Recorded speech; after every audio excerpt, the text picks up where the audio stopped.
चहल गइल के हमर जिंदगी खराब हो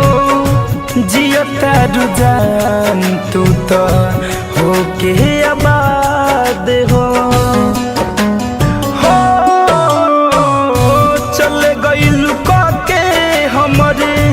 जिंदगी खराब हो जियता रुझान तू तो होके आबाद हो लगता